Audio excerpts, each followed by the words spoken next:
Hey guys, we're going to be going over protein synthesis.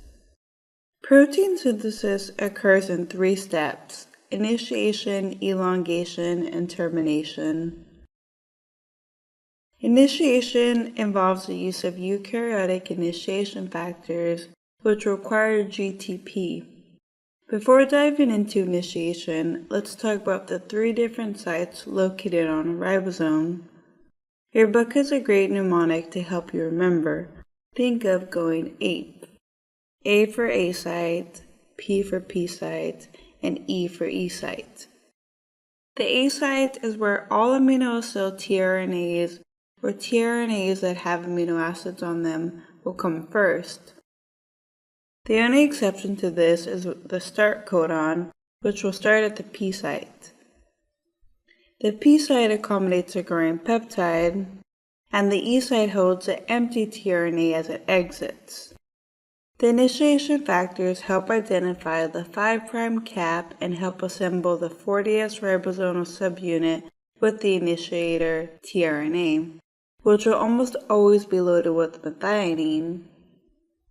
Once the mRNA, tRNA, and 40S ribosomal subunit are assembled, the 60S ribosomal subunit joins the party, and the initiation factors can leave. Now we start the next phase called elongation. Remember, the P site is where the growing peptide will be, and the A site is where our tRNA will come in, which has an anticodon that's complementary to the codon after the stop codon on the mRNA. So complementary to this would be AUG, and complementary to this would be UUU. So which end of the mRNA is a 5' and which end is a 3'? So the left here is a 5' end and the right here is a 3' end, and again this is really important just to keep in check.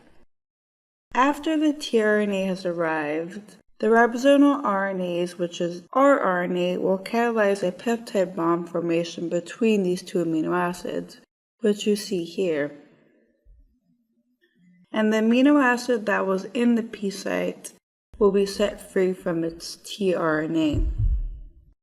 The last part of elongation is called translocation, and this is where the ribosomes move 3 nucleotides towards the 3' end of the mRNA, so the tRNA that's attached to the polypeptide ends up back at the P site. The A site is now temporarily empty, and the disconnected tRNA is in the E site, which, if you remember from earlier, E stands for empty as it exits, since the tRNA is now free to go. This cycle will continue to repeat and repeat, and the polypeptide chain will continue to grow and grow. But eventually, the ribosome will reach the stop codon. And this brings us to the last step in protein synthesis, which is termination. Can you remember the 3 stop codons? I'll give you a few seconds. That's right, there are 3: UGA, UAG, and UAA. Recall the mnemonic: you go away, you are gone, and you are away. As I mentioned earlier, the stop codon, which in this case is UAA, is recognized by eukaryotic release factors that stop translation and allow the finished protein to be released from the ribosome. Also, one last thing you need to be aware of is what processes require ATP versus GTP.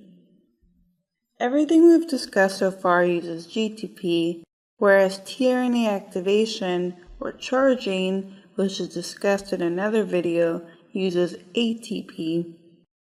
You can easily get a question asking you about ATP or GTP, so you need to be conscious of this. Your first aid book has a great way to help keep this straight.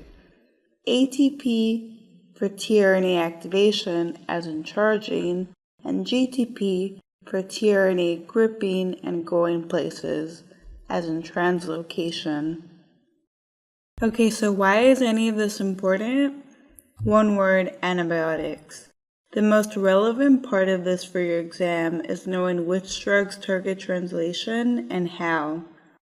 The prokaryotic or bacterial ribosome is different from the eukaryotic ribosome because it has a 30S and 50S ribosomal subunit, rather than the 40S and 60S subunit that eukaryotes have.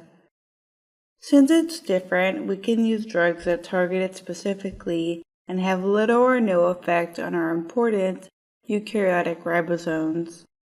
For example, aminoglycosides inhibit initiation by binding to the 30S subunit. Tetracyclines bind to the 30S and prevent attachment of the aminoacyl tRNA.